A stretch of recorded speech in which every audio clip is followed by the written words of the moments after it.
बार ऐसा अचानक चुनाव के पास नारा निकला, मोदी तुझसे बैर नहीं, वसुंधरा तेरी खैर नहीं।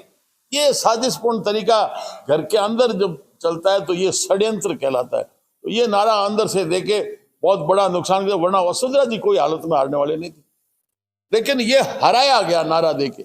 ये हराया गया, आप जो कह रहे हैं, ये जसवंत सिंह जी की टिकट काटने को लेकर राजपूत समाज नाराज हुआ और संभव तो वो बाड़मेर से नारा शुरू हुआ ना। ये तो अब देखिए अपना अपना आंकलन है, कोई इसकी लिखित में रिपोर्ट तो है नहीं, पर जो नारा आया पूरे प्रदेश में दिया था। एक बाड़मेर में ठीक हो सकता है, मारवाड़ में चल जाता, पर वो पूरे प्रदेश के अंदर कैसे चला और एक साथ अचानक तुरंत बात। क्योंकि जसवंत सिंह, भैरू सिंह, ये लोग भी पार्टी के अपने आप में सिपह सलार उस तरीके से हैं जैसे देवी सिंह भाटिया आज संघर्ष कर रहे हैं, उन्होंने भी संघर्ष किया। हाँ, वो बिल्कुल अन्याय हुआ है। देखिए पार्टी को खड़ा करने में बहुत बड़ा स्तंभ था हमारा जसवंत सिंह जी जसोल। उनको जो निर्णायक भूमिका में थे, जो सब अलग अलग नेताओं को लाके खड़ा करने वाले थे पार्टी के लिए, और जो सामंजस्य बनाने की धुरी कौन थी पूरे देश में अलग अलग दलों से, जसवंत सिंह जसोल। उनको इस प्रकार से दरकिनार करना ये बहुत गलत निर्णय था। उसमें वसुंधरा जी का भी इन्वॉल्वमेंट, वो मुझे पता नहीं किसने क्या किया, मोटे तौर पर मैंने सुना, क्योंकि मैं भी चुनाव में उस समय लगा हुआ था, तो पूरा मुझे ज्ञान नहीं है। और उसके बाद उनकी तबीयत भी गड़बड़, तो पहले उनसे भी पूरी चर्चा हुई नहीं। देवी सिंह जी ने उस समय जसवंत सिंह जी के पक्ष में कोई माहौल नहीं खड़ा किया, कोई संघर्ष नहीं किया? नहीं, उस समय मैं तो पार्टी से शायद कुछ अलग थलग था, मुझे याद नहीं पूरा, पर उस समय मेरी कोई ऐसी बात आई नहीं थी, क्योंकि वो अचानक ही चुनाव के ऊपर निर्णय हुआ, चुनाव आ गए थे ऊपर। देवी सिंह जी का भी हनुमान बेनीवाल से भी काफी नजदीक हैं, तो क्या किसी से गठबंधन करने की प्लानिंग है? ना, गठबंधन तो हम ये मानते हैं कमजोरी में होते हैं। जैसे आपने सुना अभी एक महागठबंधन हुआ है, पहली बैठक पटना, फिर बॉम्बे, फलाना, जब बेंगलोर, ये कब होता है? जो पूरे देश के छत्रप थे वो ढूंढ रहे हैं, कहीं चींटी कहीं मक्खी, सब आ जाओ, एक हो जाओ। ये कमजोरी में हुआ करते हैं। जो मतलब शुरू में जो कांग्रेस थी, मतलब कोई किसी पार्टी से समझौता नहीं किया, जैसे जैसे वो कम, तो इसलिए हम ये सोचते हैं कि किसी से गठबंधन की जरूरत नहीं पड़ेगी, और कहीं कमजोरी होगी तो गलबैया मिलाएंगे। देवी सिंह भाटी ने सामाजिक न्याय मंच को लेकर संघर्ष किया, और ये भी कहा, ऐसा भी कहा जाता है कि देवी सिंह भाटी को विफल करने में भी कहीं ना कहीं उनके ही लोग। बिल्कुल बिल्कुल सही बात है। ये हमारे साथ षड्यंत्र हुआ, हम समझ नहीं सके उस समय। हम उस आयोजन का अगर विरोध मैं कर देता, मेरी ज्यादा जिम्मेवारी थी, वो विरोध नहीं होने से लोगों को गुमराह करके लोगों को इकट्ठा किया, और बहुत बड़ा नुकसान हो गया। वरना सामाजिक न्याय मंच में ऐसे नगीने 36 कौम के युवा तैयार हुए थे जो नेतृत्व देके पूरे देश को, समाज को दिशा दे सकते थे।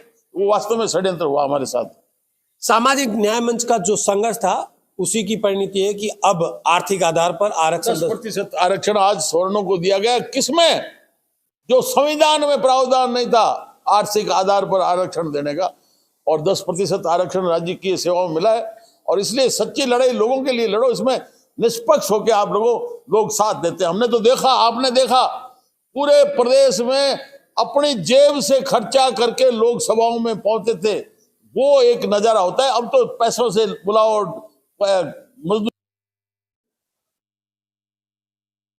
राजस्थान में विधानसभा के चुनाव जैसे ही नजदीक आए हैं, उसके बाद में राजनेता अब सक्रिय हो चुके हैं, और इसको लेकर अलग अलग राजनेता अपनी राजनीतिक दौड़ में आगे बढ़ चुके हैं।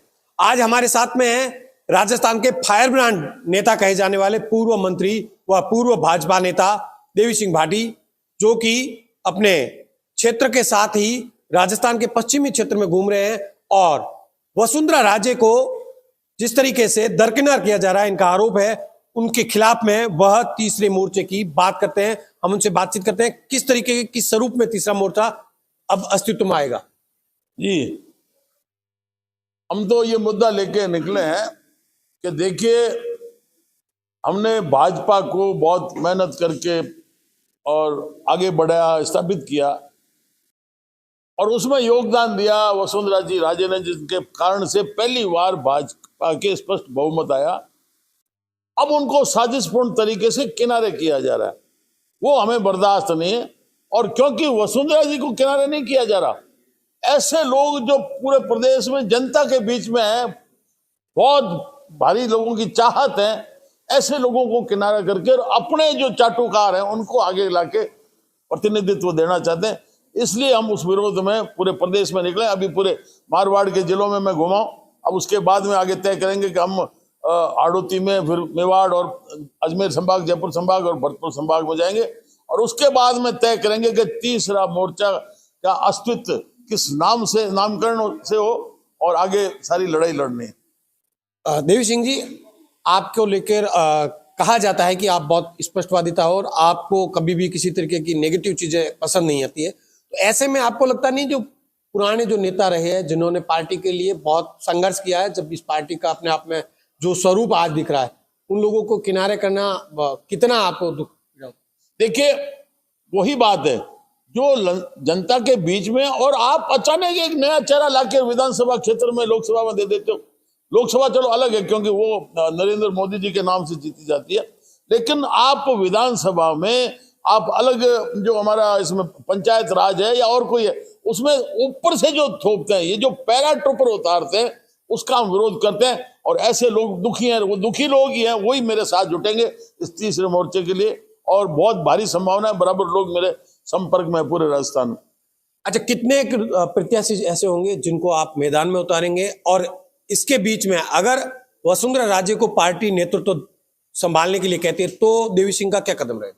तो फिर मुझे लगता है कि उसके बाद में हमारे ऐसे साथियों के साथ अन्याय नहीं होगा, उनकी वो पैरवी करेगी। और वसुंधरा जी को अगर ले लेते हैं तो मुझे कोई शौक नहीं है मैं भाजपा में जाऊं, मैं संतुष्ट रहूंगा कि हाँ, जो मेरे पास इतने वर्षों से जो तजुर्बा, एक्सपीरियंस हुआ है, मैं एक खुशहाल राजस्थान देने की परिकल्पना करता हूं।